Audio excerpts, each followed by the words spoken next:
Ashreinu really works on the idea of bringing people together, showing a care and a love amongst the different elements amongst the Jewish people. And my wife has the opportunity of working a little more closely with the girls, and I think she would like to share with you some experiences or an experience that she had with an individual or individuals. Well, basically, Bracha would give me a call and tell me that I have a fantastic girl for you to get in touch with. And Bracha has a track record of having fantastic girls, so I would call this girl up, and we became extremely close. It may have started out on a relationship of teacher-student, but at this point there is clearly a very close friendship that I consider these girls literally my closest friends. And my kids are crazy over them. Specifically, my girls, my little Esty and my Chanala, will ask me, when is so-and-so coming for Shabbos? And when I tell them, guess who's coming for Shabbos, and I'll give the name, they're absolutely thrilled. And they fight who's going to share the bed with them and who's going to be with them in the room, because we really all feel very, very close to these girls. And we're very thankful to Ashreinu for giving us the opportunity to become close to these girls and to learn from them, just as we learn from each other. At the time that Ashreinu introduced us to this young woman, she was not keeping Shabbos. She was living on her own, supporting herself, and she had a very prestigious job. And the institution where she worked was giving her a lot of hassle as far as working on Shabbos and saying that if she doesn't, they were going to dismiss her or cut her benefits. And she was very, very torn. It was a real inner struggle. She wanted to keep Shabbos, and she was wondering how was she really going to manage if she stops working and has to quit her job. But there came a point pretty soon after we met her that she just decided she has to do what she feels is right, and she was very brave, and she did quit her job. And right after that, she decided she's going to go to Israel for study. So she went to a school there for about 6 to 9 months, and she gained a lot out of that. And when she came back, she was really a changed person. And I think because she spent time with different families, not just my own, and because Ashreinu made it a point of exposing her to our lifestyle, I think it was a big influence on her to make that big step and be where she is today.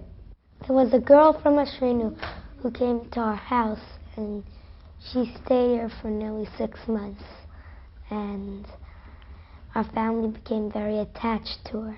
We have a lot of girls, Ashreinu girls, who come to our Shabbos table quite frequently, and it enhances our Shabbos table in many ways. Number one, personally, I enjoy feeding people, and I enjoy watching them enjoy my food. On a more serious note, I shed nachas watching them soak up the Divrei Torah at the table, either from my husband or from my son, and they invariably come up with the most unbelievable questions, some things that are hard to answer, actually. We also enjoy the long-lasting relationships that form. They come in different shapes and sizes. They either move in for a while, or we watch them go to Eretz Yisrael and learn and come back. My husband has one particular girl he helped find a place. He placed her in a job situation with a frum man, and she's now completely mainstreamed in the frum community. And hers was an interesting story. She came to us through Bracha. Her family were married on a beach. Her parents were married on a beach in Malibu, and her family is quite eclectic. And she's now a regular mainstream Jewish girl. Our biggest nachas, though, is to make Shabbat brachas for them and watch them start their own families and have their own Shabbos table. And that we've done a number of times. We hope to do it many more times. When I say Divrei Torah, the girls who come from Ashreinu make very nice remarks, and I really like it.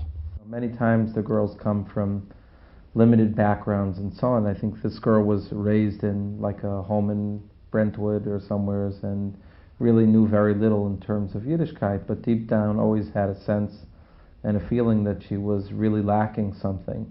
And I remember the young lady coming over the house with a purse and so on. on Shabbat in the beginning, and you know, really in a sense you would think that this is someone that you couldn't even dream that in your wildest imagination this would be a person that would eventually be from.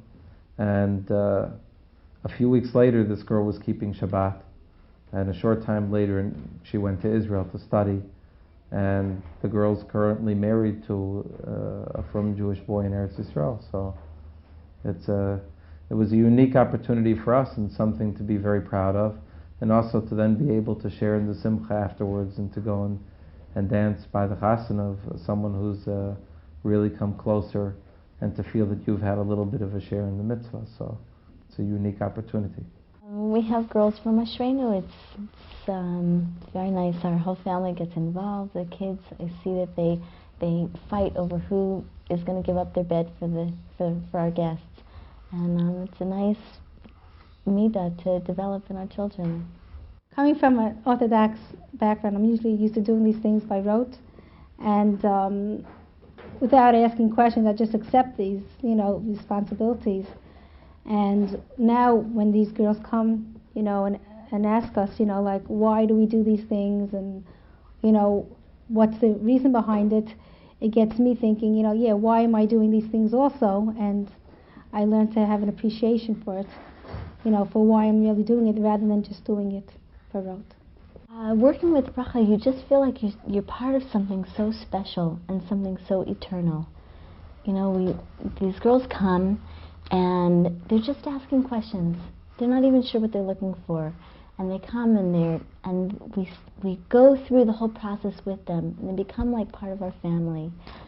One girl in particular, she came to us and she was living at the UCLA Bayit with all kinds of different types of people, and she just knew she was looking for something but wasn't sure what it was. And we were her first Shabbos family, and we're now so close. She's like part of our family, and it's something so special, Like I said, you really feel like you're part of something eternal. We've had the privilege of having a number of the girls come to our home, and it's been very instructive for our children, because they're able to see firstly the act of giving and welcoming, which children need to learn, and it's an opportunity for us also to relive, if you will, our own conversion into orthodoxy, and to get a sense of the innocence that and the sort of warm embrace that goes with their journey into Judaism.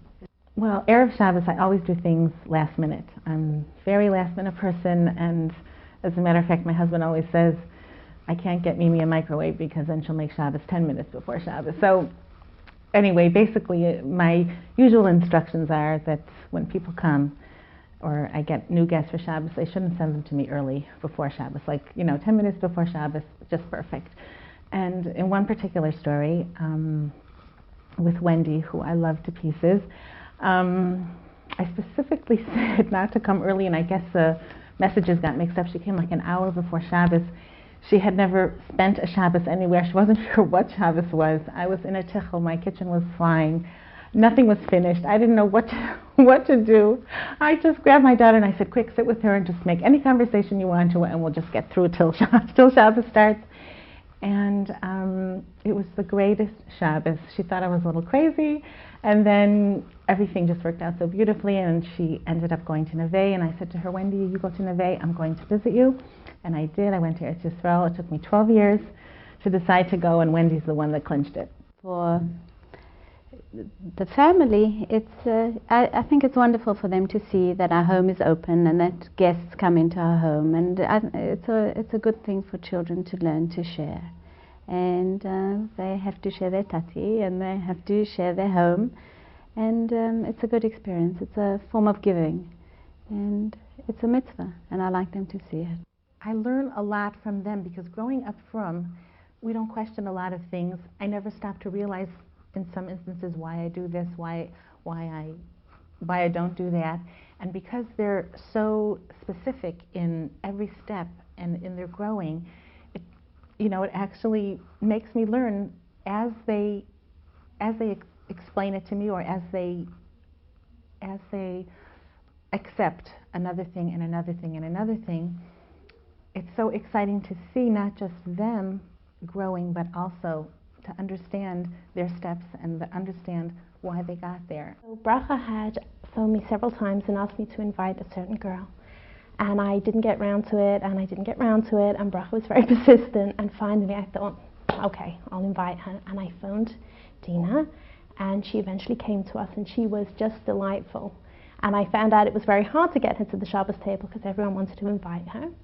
And on one particular occasion, we had a bacher at the table. Actually, we had about 4 bacherim.